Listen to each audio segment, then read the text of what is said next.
Hello, my name is Everett, and this is my little online tutorial on doing scenery using extruded foam. I've been into model railroading since I've been 8 years old, and just recently made the switch to N scale.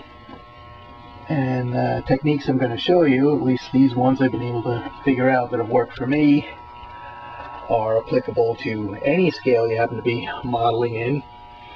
So hope this can be a source of useful information for you, give you some inspiration on what you can do. Or my techniques aren't necessarily the end all.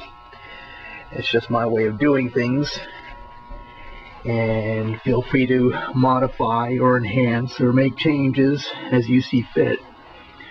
So I hope you enjoy watching these short little movies I'm going to be posting courtesy via YouTube, and hope you can get more fun out of your model railroading experience.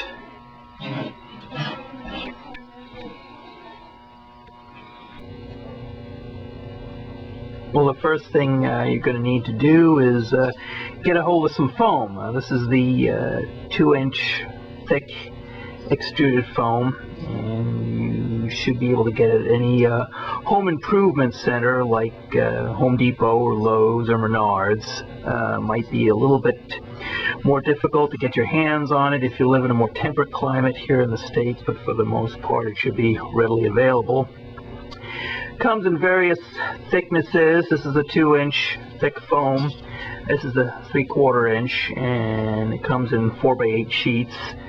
And I'm thinking also make 5x9 sheets, but 4x8 sheet should be enough, depending on how much scenery you need. It usually runs about $15 or $16 for the 2-inch thick foam. And if you don't need to do that much foam scenery, then you could possibly do some dumpster diving near some construction sites and grab a hold of whatever scraps they have and use that to build up your scenery. Now, the kind of foam that you don't want to use is this white 3/4 inch foam, and I think it also comes in 1-inch thicknesses. This is a very light foam, and it's not going to give you the kind of texture you'd be looking for if you want to model rock formations in foam. And for general scenery purposes, it's just greasy little beads, and that isn't going to look right if you use this.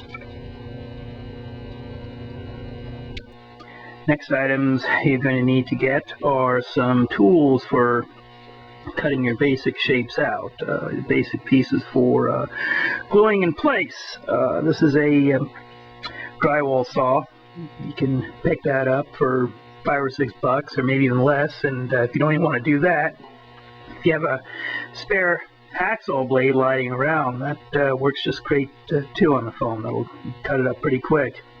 And then, of course, there's the old standby, the utility knife, but this won't do you much good if you have foam that's thicker than 3/4 inch. Next items you'll need are some basic tools for just shaping your foam and cutting out rock formations. And bring the old standby here with the drywall saw and hacksaw blade. These work really well for doing stratified rock or sedimentary rock. Just cut horizontally along the edge, and you get that stratified look. And then I consider a Surefoam rasp a must-have tool for doing basic shaping and contouring and smoothing down some of the rough areas. And then for other tools, pretty much the sky's the limit here. I use this metal ruler to tear out the foam and cut out grooves and valleys and rock formations with that, and a screwdriver and a putty knife. So any implement you have at home that's fairly sturdy. You could use a pocket knife, a hunting knife, a kitchen spoon, make sure it's not the wife's good one.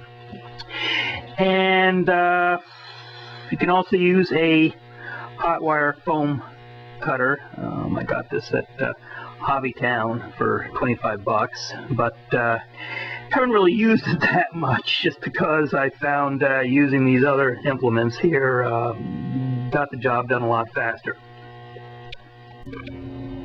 Okay, next on your shopping list, you're going to need to get some glue, and I use the liquid nails for projects and foam board, and works really good. It doesn't give off a lot of fumes, safe to use inside, and it's safe to use on foam board too. It won't melt the stuff after you put it on. Another item you'll need to get is some paint.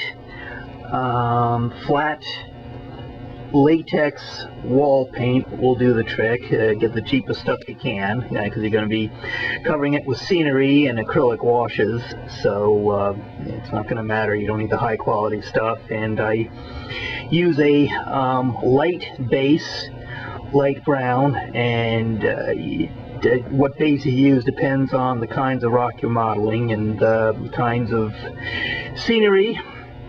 Yeah, you may want to use a light flat gray base, because you're always going to be darkening it up with the acrylic washes you put on it, so it's always better to start with a lighter base than with something darker.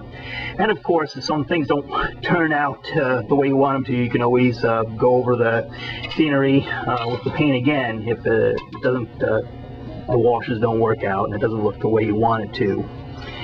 Another item you'll need are some weights of some kind. There's some bricks, or maybe you have an old set of weights from your exercising days. Hopefully you still are. And you're going to need to weight the layers of foam down so you minimize the gaps between the foam layers. I mean, helps them bond together better, obviously, but you want to try to create as few gaps, or leave as few gaps between the layers of foam as possible. And in case you end up leaving gaps, or the lines between the foam layers show up, you get some lightweight spackling. And I'll show you how I use that to disguise the layers of foams with this, but this comes in handy to cover a multitude of sins. Next thing you're going to need to get is some acrylic paint. This is burnt sienna, and this is burnt umber, and this is black, and it also has some raw sienna here. And the colors that you use, of course, depend on what region you're modeling, what kind of rocks you're modeling. And what I do is I put some paint in these spray bottles and add some water to dilute it. And then after I paint the base coat and let that dry, I start spraying on the washes, and that starts to gradually color the rocks and give the coloring I'm looking for. And I couldn't tell you what ratio I've diluted these. Probably the best thing you could do is to take some pieces of foam, glue some chunks together, and just carve some rock strata out and do some experimenting and find out what works best for you.